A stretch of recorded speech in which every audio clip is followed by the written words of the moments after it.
You can now turn your papers over and begin the exam.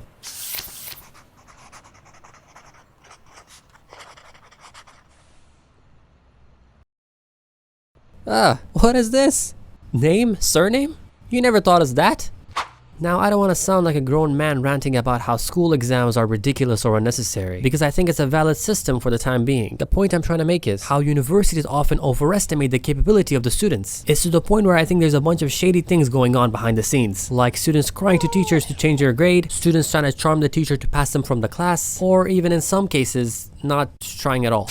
And honestly, I get why people do this. Things aren't always as black and white as they seem. Students have to deal with a lot of time management, and dealing with advanced level exams out of each subject is draining. So some might resort to cheating or spending hours and hours studying academic theory, often at the expense of developing any practical skills. It's ridiculous. The system is built around the idea that in some cases ethics can be broken mainly because desperation justifies it. And while I agree with that in some cases, when it comes to school, we shouldn't have to reach to that point. And what's even crazier, the person who's teaching us doesn't seem to care. Instead, they're just pointing the finger at how society has shaped their perspective, adjusting their sense of right and wrong based on personal reason and logic. And I, for one, take a stand to this imbalance. We are equal, so let's march together and make a difference.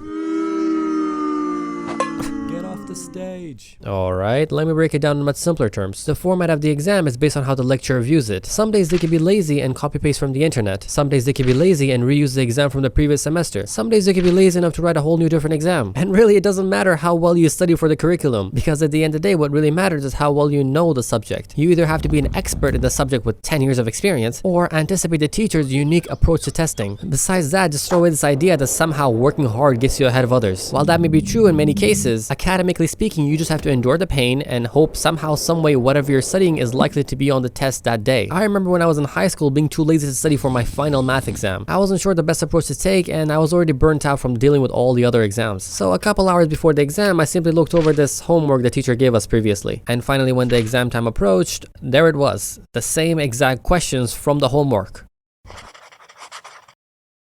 Nailed it. Now besides that, students spend hours and hours studying one subject and hope whatever comes in the exam is as close to as possible to whatever they studied. And they're not even trying to get an A+, they're just trying to pass. You know what that sounds like? That sounds like students are at the bottom of the pyramid, keeping their professors financially stable. Now, I'm not saying I have a solution to this problem, because I don't. The power dynamic is simply something people have to deal with, and hopefully the person who has it uses it responsibly. A teacher could explain to you a topic with different examples, but on the day of the exam, they could ask you a question that revolves around the topic, but there's a trick in the question. And the way you solve it is by understanding the concept of the topic beyond just what the teacher has taught. Nani? Now, I'm not saying we shouldn't study just because we can't predict what's going to be on the exam. Rather, I'm saying studying smarter seems to always be the case to passing these classes. Anyways, thanks for letting me vent. All that being said, thank you for watching, and bye-bye.